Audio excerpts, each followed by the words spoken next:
امی کا دوپٹہ۔ مریم شہزاد، میں آج بہت خوش تھی۔ کل میرے اسکول میں فنکشن ہے جس میں مجھے امی کا کردار ادا کرنا ہے۔ اسکول میں فائنل تیاری کے بعد بھی آج مجھے گھر میں اچھی طرح سے تیاری کرنی تھی،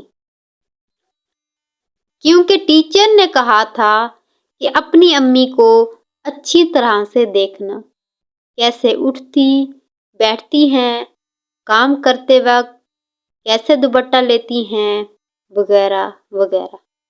آج چھٹی کا دن تھا، مگر اس کے باوجود میں صبح ہی جاگ اٹھی۔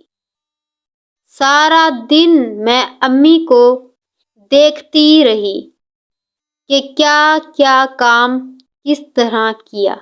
رات کو اچانک یاد آیا کہ مجھے جو کپڑے کل پہننے ہیں اس کا تو دوپٹہ ہی نہیں تھا۔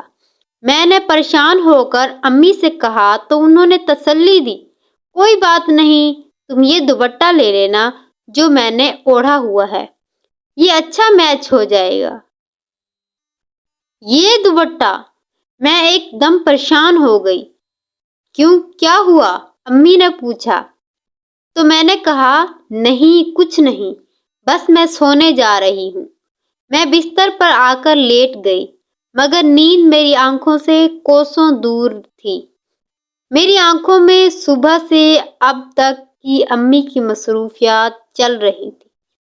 صبح امی نے دھلا ہوا دوپٹہ لیا اور کچن میں آ گئی۔ ناشتہ بناتے بناتے امی نے جتنی بار ہاتھ دھوئے ہوئے اسی دوپٹے سے خشک کیے، پھر برتن دھونے کے بعد بھی دوپٹے سے ہی ہاتھ پونچھے۔ کھانا پکاتے اور روٹی بنانے میں گرمی کی وجہ سے چہرے پر آیا ہوا پسینہ صاف کرنے میں بھی دوپٹہ ہی کام آیا۔ چھوٹا بھائی مٹی میں کھیل کر باہر سے آیا، تب اس کے ہاتھوں کی مٹی بھی اسی دوپٹہ سے صاف کر دی۔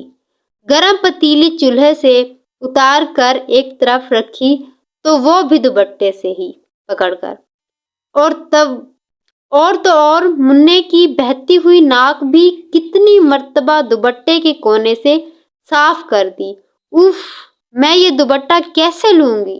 میں یہ سوچتے سوچتے سو گئی۔ صبح جب میں اٹھی اور اسکول جانے کے لیے تیار ہو کر باہر آئی تو سامنے ہی امی کا دوپٹہ دھلا ہوا اور استری کیا ہوا رکھا تھا۔ پتہ نہیں امی نے یہ کب دھویا اور استری کیا، میں نے سوچا اور خوشی خوشی دوپٹہ لے کر اسکول چلی گئی۔